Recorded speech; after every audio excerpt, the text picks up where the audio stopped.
Imam Abu Hamid al-Ghazali, rahmatullahi alayh, one of the great ethical writers in our tradition.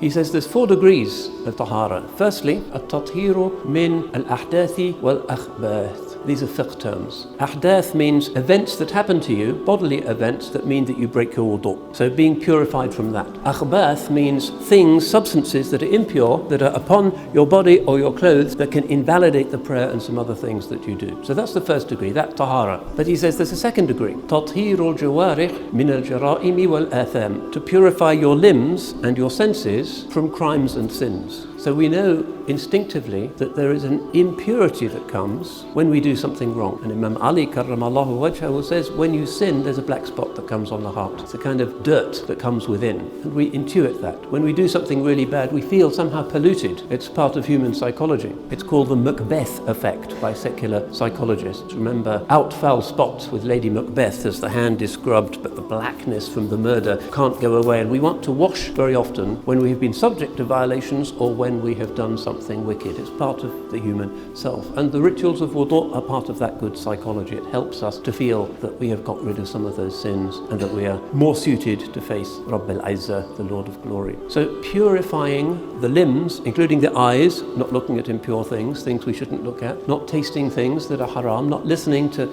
haram talk, not doing things with the hands and the feet and so forth that are not accepted in the sunnah. That also is a kind of purity. We can purify our physical form without using water. And then the Imam moves on to the third degree, and he says, Tathirul qalb anil akhlaq al-madhmuma. Purifying the heart from ugly traits of character. If I have jealousy in my heart, or a tendency to tell lies, or a tendency to be greedy, we have so many tendencies, we all know where our weakness lies, to purify the heart of those things. In other words, that black spot can be washed away, and the bad qualities that come about when that dirt accumulates can be reformed. People with bad akhlaq can become people of good akhlaq through some kind of inner purification. And the basis of this is dhikrullah, reading Quran, regular in your prayers, remembering the formulas of dhikr, saying astaghfirullah, la hawla wa la quwwata illa billah, hasbunallah wa ni'mal wakeel. All of these phrases that naturally spring to the tongue of the believer, all of this has an effect, as it were. It's kind of spiritual laundry, cleans up all of that grime and the dirt